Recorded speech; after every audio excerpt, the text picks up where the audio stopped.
Hello, lovely people.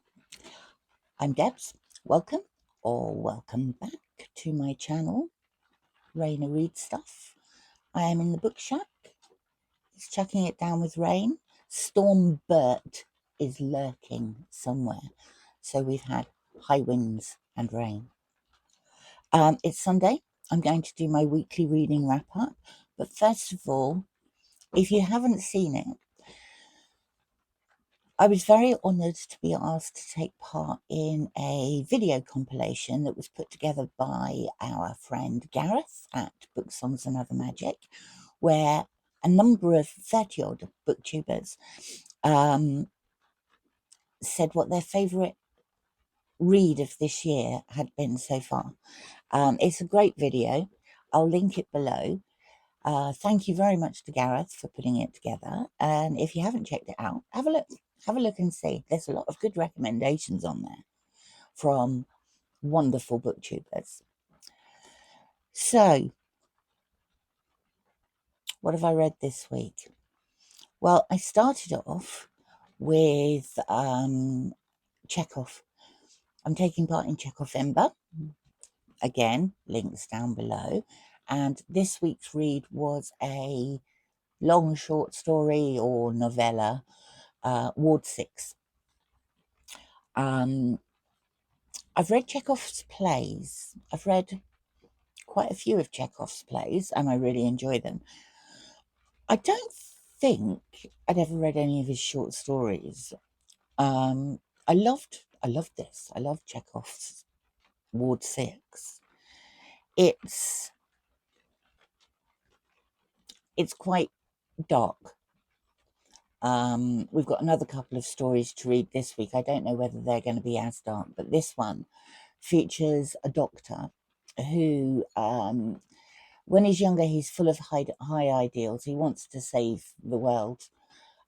He gets a job at a hospital in a small town, and over a period of many years becomes disillusioned. Really, he starts off helping the people who come into the clinic for treatment, and then gradually tails off. It's not what he expected. He becomes disillusioned with his life and with the hospital. Now, the hospital has a Ward 6, which is for people with mental illness. And as the story goes on, the doctor starts visiting this ward more and more often. In particular, one patient who I think is probably schizophrenic. And he finds in this patient more sense than he finds in any of the people anywhere else in the town. And I mean, sometimes the patient wants to speak to him, sometimes he doesn't. But he becomes of the opinion that this person is the only person worth talking to in the town and all the rest are idiots. Now, the reduction in the amount of work he's doing and the amount of time he's spending in Ward 6 comes to the notice of people running the hospital, and they become suspicious of his own mental health. And I won't say any more because you might want to read it and I don't want to spoil it, but it was dark, and it was about the human condition and your place in the world. I loved it. Then what happened is overnight on Monday, it snowed. Now, we don't often get proper snow. This was proper snow. And we're not used to snow in this country. And if it is more than about an inch of snow, we all grind to a halt. We had about 3 inches of snow, I think. And I woke up Tuesday morning. The book shack looked magical. It looked like a little Christmas grotto. snow all over the place, the lights on in here. I've got a heater, so it's never too cold. Well, it takes a little while, but then it's never too cold. I have blankets, etc., etc. And so I completely abandoned what I was planning to read this week and searched my shelves for snow books. I found 12. Well, I found 12 that I considered to be snow books. There's probably more. Sorry, I've got my proper cough back again. So the rest of the week, I completely abandoned everything that I thought I was going to read, and instead I read these. I started with this Sebastian Faulks, Snow Country. And this is a dual storyline. We've got Anton, who's an aspiring journalist, and at the start of the book, he arrives in Vienna and starts trying to progress his journalistic career, but also meets a woman called Delphine. She's slightly older than him. She's French. He is actually Austrian, but he comes from outside Vienna. The second, oh no, I don't know how much to tell you about the end of the first storyline. Suffice to say, Anton and Delphine become a couple.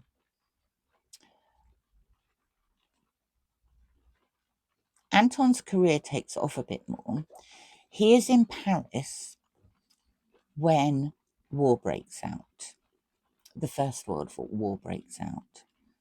Delphine is in Austria and she's French. The Austrians are fighting the French. Anton, who is Austrian, is in Paris to cover a court case. By the time he gets back, Delphine is gone. Disappeared off the face of the earth. No one knows where she is. Our second timeline is in 1927, and we have a young girl called Lena, who's the daughter of an alcoholic. She has several brothers and sisters, none of whom she knows because her mother has given up each baby she's had. She's given up to the orphanage, apart from Lena. She is unaware for many years of who her father is. And she takes dead-end jobs, but then is offered a position at a sanatorium called Schloss Sieblick. And this is a sanatorium for people who have mental health issues, and it's very progressive. Then we jump forward again to 1933, when our journalist, Anton, arrives at Schloss Sieblick. I find that quite difficult to say. To do a load of interviews, conduct some research, and write an article about them for a magazine. He ends up staying. This is part love story. In fact, it's a couple of love stories. I'm not sure I enjoyed it as much as I did Birdsong. It says it's Faulks' most poignant love story yet. Parts of it I enjoyed and parts of it I didn't. The love story, that is.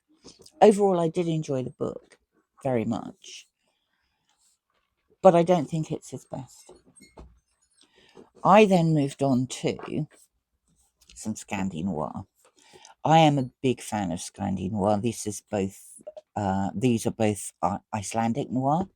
First of all, we have Whiteout by Ragnar Jonasson, and then we have Arctic Chill by Arnaldur Indridasson.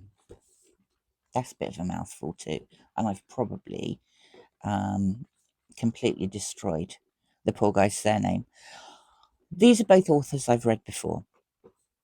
In fact, this one was a reread. I'd read it many years ago. And this features Arnaldur who is a policeman in quite a remote part of Iceland. He gets a call from his old boss, who is currently working in Reykjavik, about a mysterious death right up in the north of Iceland, and a young woman who previously lived in the area but then had moved to Reykjavik had gone back for a visit and had been found dead at the bottom of some cliffs. It turns out that her family moved away when her younger sister was found dead at the bottom of the same cliffs. And then when they start investigating, their mother was also found dead at the bottom of the same cliffs. To complicate matters, Arnaldur's girlfriend is heavily pregnant. It's the day before Christmas Eve. Rather than leave her on her own, he takes her with him. And this is about solving that story. I like the atmosphere in Jonasson's stories. The crimes are good, but the atmosphere is what I read it for. I also like his characterization. Anyway, that was a good one, but this was better. I've read a couple of these. I think the last one I read was called The Draining Lake. This features a detective called Erlander. He is divorced. He is partially estranged from his son and his daughter. He's got a good team, and he works in Reykjavik. In this book, a young half Icelandic, half Thai boy is about 8 or 9, maybe 10. Anyway, he's found stabbed outside his flats. And obviously an investigation ensues. But what they don't know is whether this was a racially motivated attack, and there's a lot about race issues in this book, or whether it was a paedophile gang or something else. We have a teacher who is very, very racist at the school that the young lad attends. Initially, the young lad's older brother, who's about 14, is missing. So it is a dual investigation.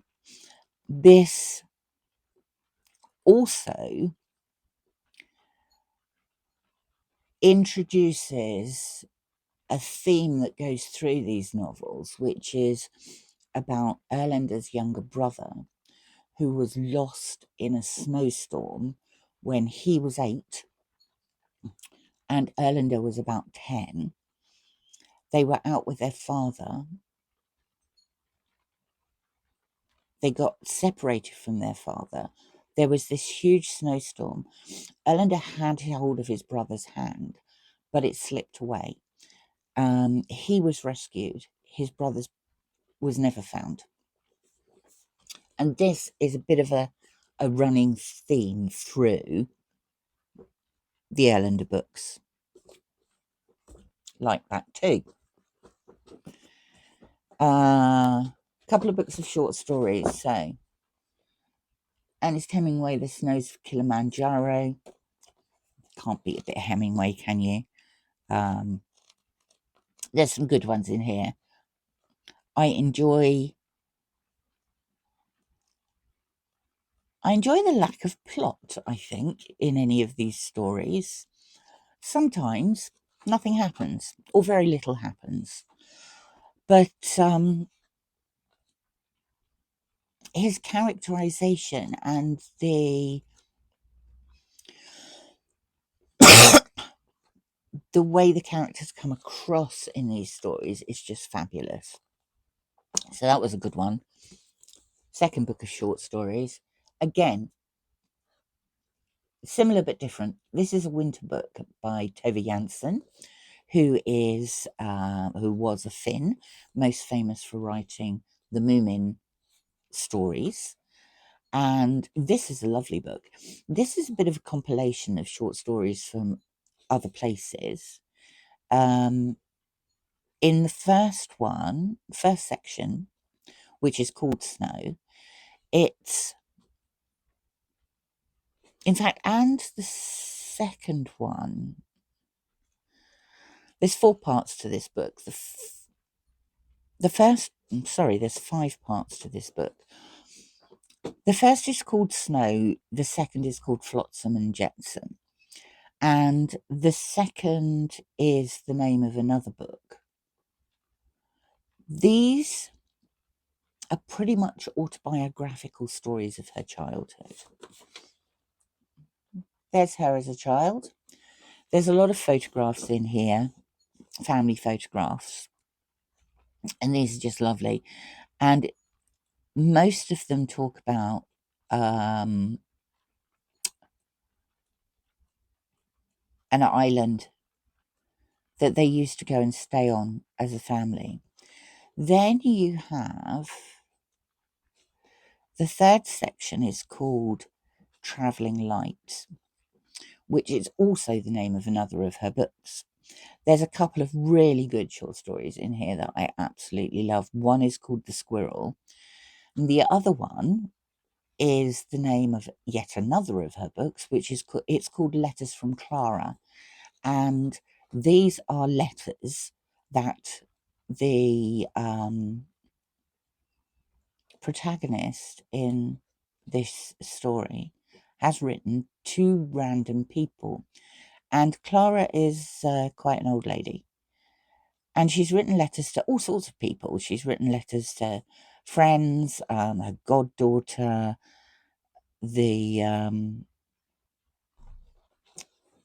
some service people.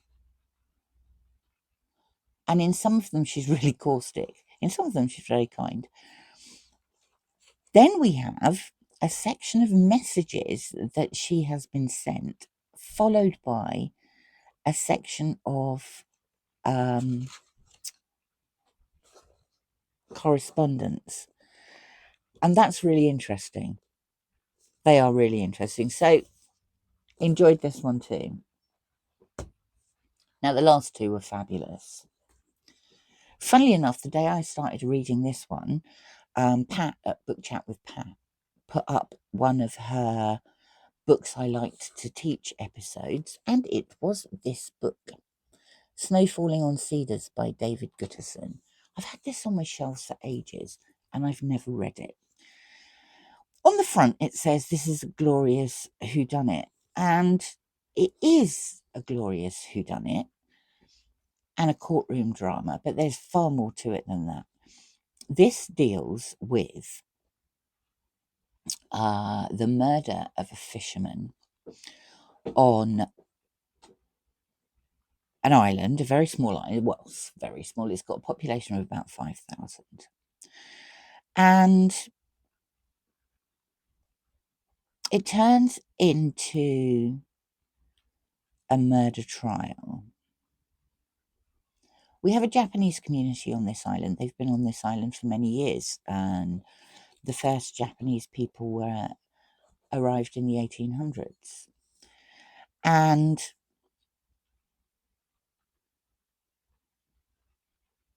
the Japanese community,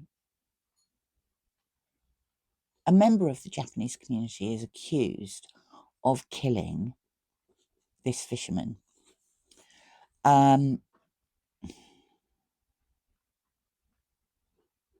This fisherman, the two of them had previously been friends.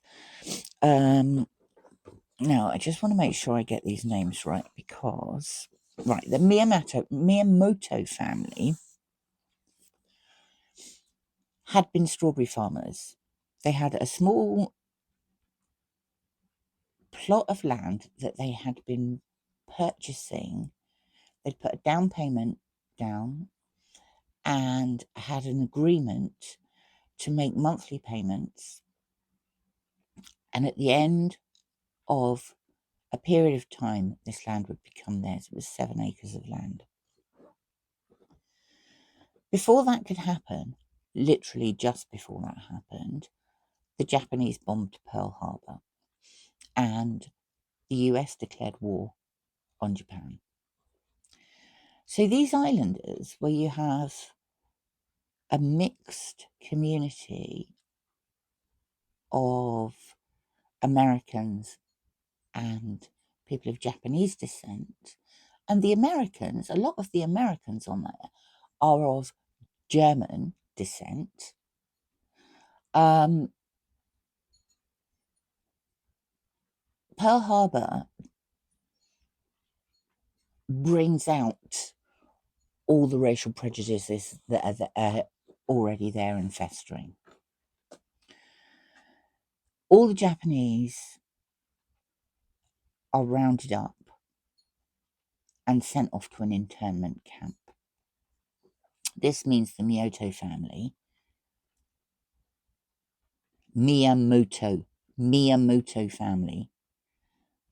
don't make the final of their 2 payments.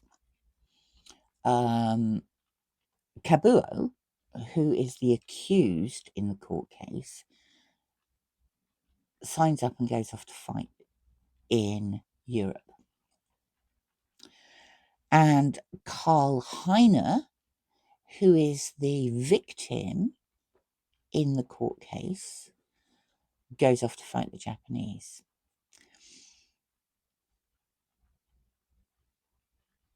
Heine's father dies and his mother is left with this huge strawberry farm that she can't run, and so she sells it. And she sends the Miyamoto family back the money that they have handed over so far. But they don't want the money, they want the land. And this is the dispute that leads to people thinking that Kabuo has killed Karl. But mixed in with this, we have a love story. And we have a love story between a young man called Ishmael, who is the son of the newspaper man on the island.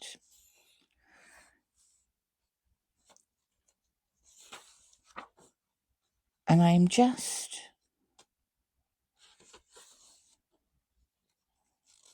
Hatsui. Hatsui is the eldest of 5 daughters of a Japanese couple living on the island. The island is called San Pedro. It's a bit like, as Pat said in her video, it's a Romeo and Juliet type thing. Hatsui and Ishmael are never going to be allowed to have an open relationship. They're never going to be allowed to marry. Hatsui feels guilty every time she sees him because she knows that her family wouldn't approve. She ends up married to Kabuo. So she is the wife of the accused. And Ishmael eventually takes over from his father and is running the local newspaper. This book jumps backwards and forwards in time between the present day, which is in the 1950s when this death has occurred and the court case is happening, to before the Second World War and during the Second World War, it highlights underlying prejudices that people harbour and the ridiculous actions of people when they are shocked by something that involves this prejudice. But like I say, it also involves love. A really good court case. I really like a good court case. It's beautiful. What I liked most about it, though, were the descriptions of the island, the writing of that describes the island is just lyrical. I mean, if you look at that cover, that is what the writing's like. If you see what I mean, do you see what I mean? It's just lovely, lovely. I can't believe I've never read this before. One thing I would say, can I say this without spoiling it? I'm going to say it anyway. Close your ears if you don't want to hear this. There's something about the court case that involves batteries for boats, okay? And the prosecution and the defense are trying to say that a different boat got stranded. There's two boats, one of them got stranded, but nobody really knows which one. Now, there's batteries involved, ship's batteries. One of these boats has a dead battery of a size that is called D8 on the deck. And in the battery compartment, it has a battery that is a D8. But then it has a battery that is a D6. And it didn't quite fit, so somebody has bashed the battery container about so to get this D6 battery in there. The other boat has two D6 batteries in there. I would suggest that not enough is made of this evidence in the court case, because surely the boat that has the mismatching batteries must have been the one that broke down, that was adrift. That's all I'm saying. Finally, I read this. Orhan Pamuk's Snow. Orhan Pamuk is a Turkish author, author of things like My Name is Red and The Black Book. This is about a young man who is a poet. His name is Ka, and he has returned to Turkey after 12 years exile in Germany. And he heads to a remote city called Kars. It's very complicated. Well, it's not complicated, it's just confusing for brains like mine. He is called Kar, K-A. The city is called Kars, K-A-R-S. He goes there because there's a suicide epidemic among young women, partly because there's a suicide epidemic among young women, and partly because there are some elections coming up. And he plans to write some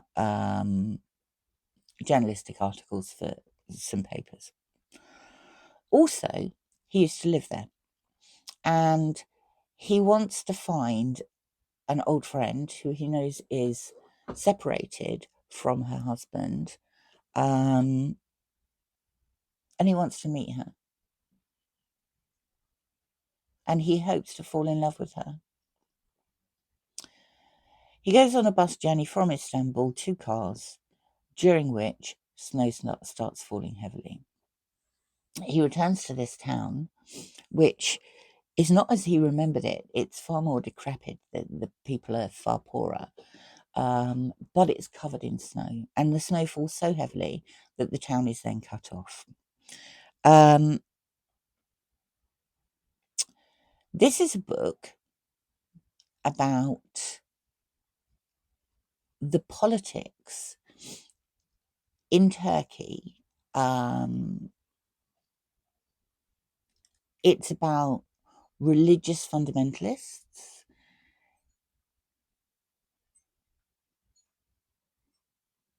It's a really good political thriller. When Carl arrives in the town, he and he's sitting in a cafe when the director of education, who is also sitting in a cafe, is shot by a fundamentalist. He runs away, but is then persuaded to go to the police, and he goes with the former husband of the woman he wants to meet up with, and they were also friends at university. That former husband is beaten up in the police cells while Carr is just questioned. And then a coup takes place, and it's violent. And this is a really atmospheric book again. I thought it was great. And it's called Snow because the snow is almost a character in this book. Even though it's about love and loss and politics and fundamentalism, Snow is a character. And it's good. So, 1, 2, 3, 4, 5, 6, 7. Do you know what that means? That means for the Read What You Own challenge, where I have pledged to read 125 physical books before I buy any more. I've knocked off the first 25. I'm down to 100, which is where everybody else is starting. Well, the top tier is 100. I just added a number more because my book buying was out of control this year. So now I'm doing the 100 book Read What You Own challenge because I've knocked the first 25 off my list. I'm pleased with that.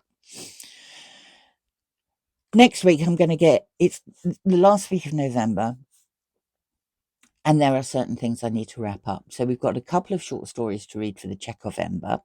I still haven't finished Vanity Fair, which I started in October, so that's got to be done. I'm midway through a book of poetry by Mary Oliver. I'm midway through The Jungle Books by Rudyard Kipling, and we're also doing, a number of us are doing a Claudia Pinheiro project, and we're meant to read Time of the Flies. All of those things were things I was meant to have done this week. I haven't done any of them, so next week is the time to do them. Coming up on the channel, I will have the Historathon video that I promised that didn't materialize. A preview of some ghost stories for an event coming up in December. And I've really got to do some book tags. So that's it. Once again, I've whittled on for far too long. I do apologise. And I thank you for watching. If you've got to the end, well done. That's all from me for this week. Thank you very much for popping by. It's always lovely to see you. And I will speak to you again soon. Bye for now.